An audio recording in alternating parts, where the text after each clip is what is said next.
வாக்கெடுப்பு கம்மியா தான் இருக்குன்னு சொல்றாங்க. இந்த தகவல் தாவேக நிர்வாகிகள் மற்றும் தொண்டர்களிடையே பெரிய ஒரு கலக்கத்தை ஏற்படுத்தி இருக்கு.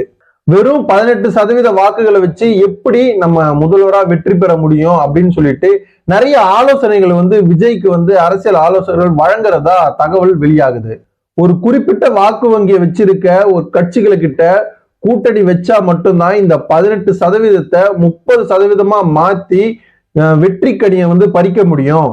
ஆனா இப்போ கூட்டணியும் இல்ல அப்படின்னு ஆயிப்போச்சு. இதனால நம்ம என்ன பண்ணணும் அப்படின்னா 234 தொகுதிகள்லயும் நம்ம கடுமையா உழைக்கணும், கடுமையான ஒரு நடவடிக்கை எடுக்கணும், நிறைய தீவிர மக்கள் பணியில ஈடுபடணும் அப்படின்னு சொல்றாங்க.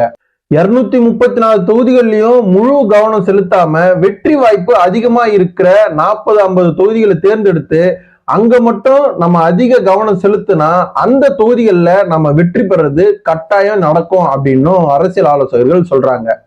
அடுத்த மாசம் தொடங்க இருக்கிற விஜயோடைய தேர்தல் பிரச்சாரங்களின் போது ரசிகர்கள் எல்லாரையுமே ஒண்ணு சேர்த்து அவங்களை எப்படி நல்வழிப்படுத்தி எப்படி இந்த களத்துல நின்று இந்த தேர்தலை ஜெயிக்கணும் அப்படின்னு நிறைய அறிவுரைகளை சொல்லி அவங்க எப்படி ஈடுபாடு செய்யறாங்களோ அதை வச்சுதான் விஜய் வின் பண்றாரா இல்லையா, அந்த வாக்கு சதவீதம் உயருமா இல்லையான்னு சொல்லிட்டு நம்ம தீர்மானிக்க முடியும் அப்படின்னு நிறைய பேர் சொல்லிக்கிட்டு வராங்க. இப்படி 18% வாக்கு இருக்கிறதுக்கு தாவேக நிர்வாகிகள் கிட்ட விஜய் கிட்ட நிறைய பேர் சந்தோஷம் இருந்தாலும் இந்த 18% வச்சு ஒண்ணுமே பண்ண முடியாது அப்படின்னு சொல்லிட்டு விஜய் அவர்களுக்கும் தெரியும், விஜய் கூட இருக்க 2ஆம் கட்ட தலைவர்களுக்கும் தெரியும்.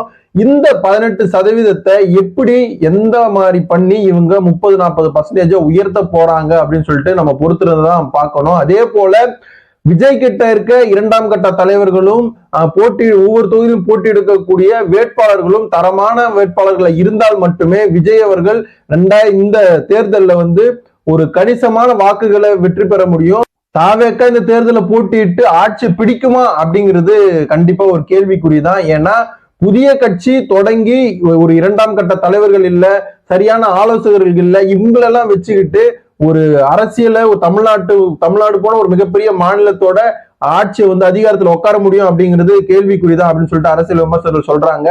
விஜய் வாக்கு வங்கியை அதிகரிக்க தான் பார்க்கணுமே தவிர எந்தெந்த தொகுதிகள்ல வெற்றி வாய்ப்பு அதிகமா இருக்கோ அந்த தொகுதியை மட்டும் குறிப்பிட்டு எடுத்து அதுல ஈடுபாடு பண்ணி அந்த தொகுதியில வெற்றி பெற தான் பார்க்கணுமே தவிர ஆட்சி அதிகாரம் பிடிக்கிறதுக்கு வாய்ப்பு கம்மியா இருக்கு. அதனால விஜய் அவர்கள் தொகுதிகளை தேர்ந்தெடுக்கணும், தொகுதிகளை தேர்ந்தெடுத்து அதற்கான வேட்பாளர்களை போட்டு அங்க வெற்றி பெறதுக்கான நடவடிக்கை எடுக்கணும் அப்படின்னு அரசியல் ஆலோசகர் சொல்றாங்க.